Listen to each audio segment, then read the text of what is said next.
Je tourne de jour, c'est super rare. Alors bonjour, l'épisode 1 apparemment vous a plu, vous voulez un deuxième épisode, et ben ça y est, c'est parti, on est parti pour l'épisode 2 de l'histoire du montage. C'est parti, mon petit gars. C'est de la flotte. Attends.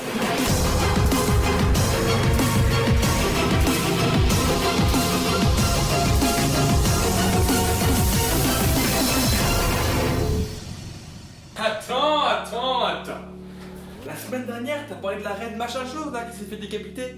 C'est pas elle le premier montage? Non, ce que j'ai montré la semaine dernière n'est pas le premier montage, mais le premier raccord. Et la nuance est importante. Il y a une idée reçue qui veut dire que raccord égale montage. Et c'est tout à fait faux. Le raccord et le montage sont deux choses différentes. Si on parle que de raccord, alors là, effectivement, Georges Méliès, c'est un dieu. Georges Méliès a poussé l'art de raccord à son maximum. C'est lui qui a tout réussi et il a vraiment montré la voie à beaucoup de truquistes et même aux effets spéciaux contemporains. On lui doit énormément parce qu'il maîtrisait le raccord et il maîtrisait le trucage. Je suis sincèrement désolé pour la semaine dernière, je voulais pas te bâcher, je te promets. Un raccord, c'est coller deux plans, mais ce n'est pas du montage, c'est du raccord. Alors du coup, quand est-ce qu'on parle de montage? Pour introduire le montage, l'art du montage, il y a une année cruciale, 1899. Là, il y a trois réals dont on doit parler. Le premier, c'est Méliès, encore toi, prends une chaise et fais-toi plaisir, j'ai envie de dire, t'es un peu un habitué maintenant, 2 fois en 2 chroniques, qui lui faisait ce qu'on appelait du bout à bout de tableau. Donc c'est-à-dire que c'était un grand plan fixe qui prenait toute l'action, un plan master, donc des plans master qui se mettent bout à bout. Est-ce que c'est du montage? Non, ça s'apparente davantage à du raccord. Pourquoi? Parce qu'il prenait toutes les bobines et il les mettait bout à bout, il les collait et ça faisait un film. Il n'y avait pas eu de réflexion sur le montage. Et l'exemple que je vous montre, c'est le film Cendrillon, c'est le premier film où il a fait ça. C'est une forme de montage, mais ce n'est pas le montage abouti tel que nous le connaissons. Ensuite, on va parler d'un mec, encore lui, Thomas Edison.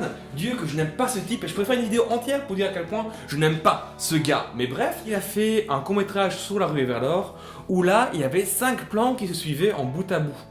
En quoi c'est important? Ce n'est pas des masters. Ce qui montre d'abord, il y a une exposition avec son journal. Le journal nous donne le contexte de l'histoire, la ruée vers l'or. Et ensuite, il y a des plans en mouvement, il y a des plans larges, il y a des plans plus rapprochés où on voit les gens lors de la ruée vers l'or. Et c'est important. Pourquoi? Parce que c'est le premier à avoir réfléchi à la symbolique du montage. Et son journal là, plus tard, a inspiré beaucoup de personnes qui ont mis des panneaux, les fameux panneaux qu'on voit dans le film muet, mais c'est inspiré du journal d'Edison.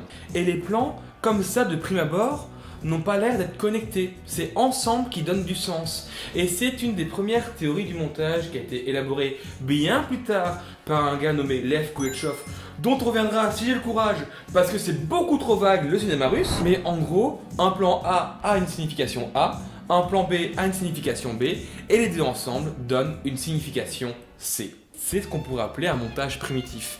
Peu réfléchi, mais ça a été la première personne à l'avoir tenté. Parce qu'avant, il n'y avait que des plans qui s'appellent des tableaux. D'ailleurs, c'est pour ça qu'on parle au cinéma de cadres. Parce que c'est des cadres de tableaux. Petite anecdote sympa, là, je suis en soirée. Putain, mon verre! Du coup, est-ce qu'on peut considérer ce montage comme le fondateur du montage? Eh ben non! Enfin, si, un peu quand même. Ça dépend du point de vue.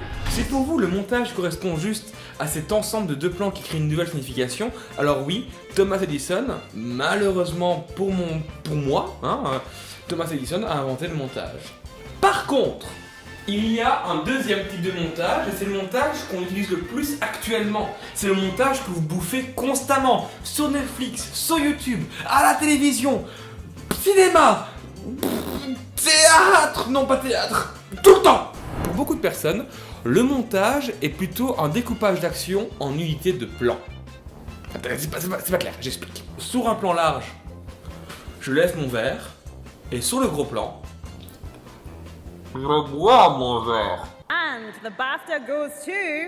Je bois mon verre. Si c'est ça le montage, qui a fondé cette théorie du montage? Ça, du coup, je sais, parce que Karim Debache en a parlé dans Chroma, et du coup, c'est George Albert Smith avec la loupe de grand-maman. Oui, mais non. Oui, pourquoi? Parce que c'est bien George Albert Smith qui a créé cela. George Albert Smith, c'est une pierre fondateur du cinéma contemporain. Anecdote à la con, c'est lui qui a réalisé le premier film de Noël.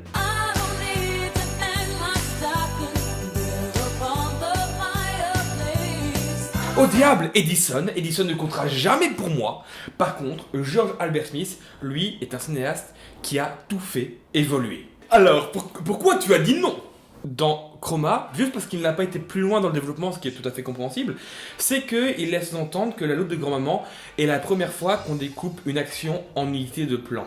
Eh bien, c'est pas tout à fait vrai. La première fois qu'il l'a fait, c'est un film qu'il a fait un an auparavant, La loupe de grand-maman, qui s'appelle Vue à travers un télescope, où on voit une personne qui regarde un mollet. Je peux pas le vendre autrement, c'est ça. Dans Vue à travers un télescope, c'est une ébauche de ce qu'il a produit par la suite dans La loupe de grand-maman. La loupe de grand-maman, je ne vais pas davantage en parler parce que Chroma le fait beaucoup mieux que tout ce que je pourrais faire en 25 minutes, il le fait en 2, mais en tout cas, ce n'est pas le film qui a initié le montage. Pour moi, c'est Vue à travers un télescope qui, lui, a vraiment initié le montage parce qu'il a découpé une action en 2 plans. Edison, pour moi, n'a pas inventé le montage. Pourquoi? Parce que lui, il a juste mis des plans bout à bout, avec juste le premier plan qui a été réfléchi en termes d'introduction. Donc oui, c'est du montage, mais la limite entre le montage et l'accordage est encore très faible. Tandis que George Albert Smith a vraiment voulu travailler l'aspect du montage et l'aspect de découpage de scène. Sans lui, on n'aurait pas les chants et contre-chants par exemple. Voilà, c'est donc la fin de cette deuxième vidéo, j'espère qu'elle vous aura plu. C'est plus compliqué parce que, autant le début, le premier accord, c'est juste une base. Mais non, ça part progressivement dans tous les sens, et du coup, il est très compliqué de pouvoir tout recouper. Genre, je ne sais pas si avant Méliès et Cendrillon, il y a d'autres personnes qui ont déjà fait ces plans multiples de tableaux, en plan fixe comme ça. C'est très compliqué de savoir tout ça, et je recherche depuis maintenant 2 semaines, et j'ai pas trouvé. Alors si vous avez des informations, n'hésitez pas à les mettre en commentaire, parce que maintenant, on va arriver dans une partie de l'histoire du cinéma, où c'est très compliqué de dire qui a fait quoi en premier. Bref, ciao. Putain, la fin, mais la fin...